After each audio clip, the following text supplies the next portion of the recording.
A brand new executive order just hit the news cycle, and the headlines are claiming the government is going to hand you up to $1,000 a year toward your retirement. And honestly, that sounds pretty incredible. But before you get too excited, let us make sure we actually understand what is going on here, because most people reading those headlines have no idea where this money is really coming from when it actually becomes available, or what you personally have to do to receive it. And here is the part that is not making it into many of those headlines. This executive order did not create new retirement accounts. It did not create that $1,000 figure either. That money already existed before anyone signed anything. So today I want to walk through this clearly, honestly, and without any political spin. Because this is exactly the kind of story that sounds enormous when you read the headline, but once you actually understand the details, you realize there is a lot more nuance sitting underneath it. On April 30th, 2026, President Donald Trump signed an executive order titled Promoting Retirement Savings Access for Workers by establishing TrumpIRA.gov. The stated goal is straightforward. Make sure that every American worker has a simple, easy path to opening a low-cost retirement account. Create a clearer on-ramp to establishing an IRA, and make it easier for people to understand how to access this $1,000 government contribution that has been generating so many headlines. So let us tackle the biggest claim directly. The government will give you $1,000 for retirement. This is technically true, but here is the reality, that $1,000 already exists. It was not born from this executive order. It was created by the Secure 2.0 Act, which was passed by Congress and signed into law back in 2022. And it does not even go into effect until 2027. What you are hearing about comes from something called the Savers Match, a replacement for the old Savers Credit, which was a reasonably well-intentioned program that was, frankly, confusing enough that a large number of eligible people either never used it or never fully took advantage of it. The real goal of this shift is to replace something complicated with something simpler and genuinely easier to put to use. Here is exactly how the Savers Match works. The government will match 50% of whatever you contribute to an IRA, up to $2,000 per year in contributions. That is how you arrive at the full $1,000 match. You have to put in $2,000 yourself to capture the full benefit. But there are income limits attached to this. For single filers, you qualify for the full match if your income is up to roughly $35,500. There is then a phase-out range above that, and the match disappears completely once your income exceeds about $60,000. For married couples filing jointly, both partners are eligible for the full match on a combined household income up to around $71,000. The phase-out kicks in above that, and the match is gone entirely once household income reaches approximately $100,000.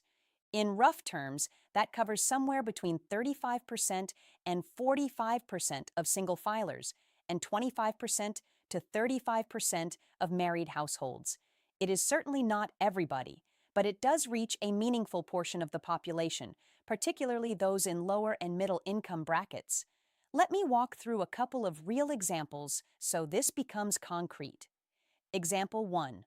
A single worker earning $30,000 a year contributes $1,000 to their IRA. The government matches 50% of that, so they receive a $500 match deposited into their retirement account. Example 2. A married couple with a combined income of $85,000 each contributes $2,000 to their own individual IRAs, $4,000 total between them. Because their income puts them partway through the phase-out range, they do not qualify for the full match. Each spouse might receive somewhere between $600 and $800 for a combined match of roughly $1,200 to $1,600 going into their retirement accounts. The pattern is clear. To capture the full $1,000 match, you need to contribute the full $2,000 and fall below the income thresholds. If your income lands inside the phase-out range, you get a reduced match, And if your income exceeds the upper limit, you are not eligible for any match at all. But here is the fundamental rule that applies no matter what. If you contribute nothing, you receive nothing. The match only exists because you put money in first. And that brings up something worth sitting with for a moment. On paper, a 50% guaranteed return on the first portion of your savings is genuinely powerful. It is hard to find that kind of return anywhere else. But the income ranges where this match is available are fairly tight. And for many households earning within those ranges, finding an extra $1,000 or $2,000 to set aside for retirement is not a simple thing. It can be genuinely difficult. So yes, for someone in this income bracket who can manage to save, this match is a real and significant benefit. But we also have to be honest that the people this program is designed to help are often the same people who face the most financial pressure in their daily lives. That is not a flaw in the policy itself. It is simply the financial reality of where many people are living right now. Whether someone can actually benefit comes down entirely to their personal situation, cash flow, monthly expenses, income stability, and financial priorities. Access to a great program does not automatically solve the challenge of finding the money to contribute in the first place. Now let us talk about timing, because this is another area where the headlines are creating some confusion. The Savers Match officially begins in 2027. Here is what that timeline actually looks like in practice. You make your IRA contributions during the 2027 calendar year. In early 2028, you file your taxes for the 2027 tax year. The government then calculates whatever match you are eligible for and deposits it directly into your retirement account. And that last part is important. This money does not come back to you as a tax refund or a cash payment. It goes straight into your IRA. You cannot spend it directly. It lives in your retirement account. So while the headlines are generating real excitement today, nobody is receiving any money today. The program does not launch until 2027, and the first government matching contributions will not actually arrive until 2028. Here is a detail worth knowing for higher earners who might be wondering if this applies to them. Even if you have already maxed out your IRA contribution for the year, you can still potentially capture this match. The reason is that the Savers Match is calculated based on your contributions, not on how much contribution room you have remaining. So if you max out your IRA at $7,500 in 2026 for those under age 50 and your income falls within the eligible limits, you could still receive the full $1,000 government match on top of that. And critically, that match does not count against your annual contribution limit. You could have $7,500 from your own contributions plus $1,000 from the government sitting in the account simultaneously. That said, realistically, the people who qualify for the full match tend to be in lower income brackets, which makes maxing out an IRA in the same year considerably more challenging. So this scenario applies to a smaller subset of savers. One more detail on the tax side. The match is deposited as pre-tax, traditional money, even if your own contributions went into a Roth IRA. Because this government money has never been taxed, it flows into a traditional account. When you eventually withdraw it in retirement, it will be subject to ordinary income tax at that time. So what does this executive order actually do? Your first reaction might be, wait, do IRAs not already exist? And yes, absolutely they do. You can open an IRA today with Fidelity, Vanguard, Schwab, or dozens of other providers. It takes maybe 10 minutes online. So this executive order is not creating a new type of retirement account. It is not changing contribution limits. It is not adding new tax advantages. And, as we have already covered, it did not create the government match. That was Secure 2.0. What this executive order creates is a centralized platform, TrumpIRA.gov. Think of it the way healthcare.gov functions for health insurance, but applied to retirement accounts. The site is intended to let you compare IRA providers side by side, see fees presented clearly, and enroll in one streamlined place. This is not a government-run retirement account.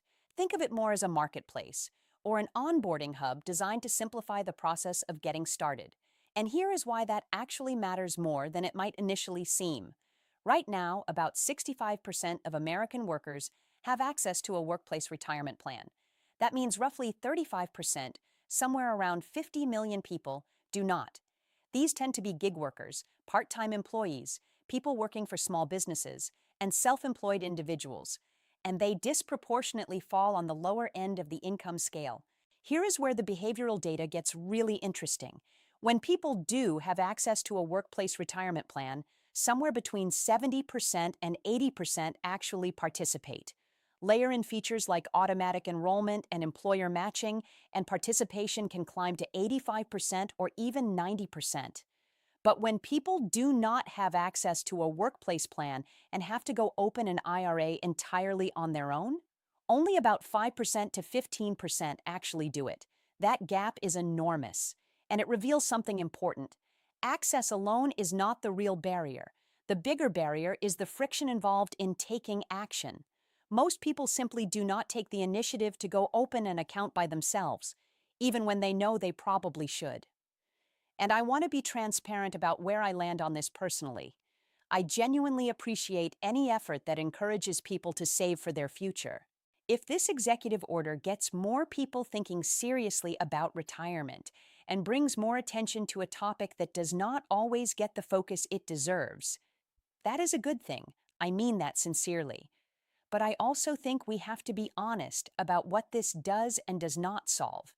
When you look at the Retirement Savings Challenge, it really breaks down into layers. Layer 1 is access. Do you even have a retirement account available to you? Layer 2 is participation. Are you actually contributing to it? Layer 3 is optimization. Are you saving enough and investing in a way that actually serves your long-term goals? This executive order addresses Layer 1 fairly directly and perhaps nudges Layer 2 a little.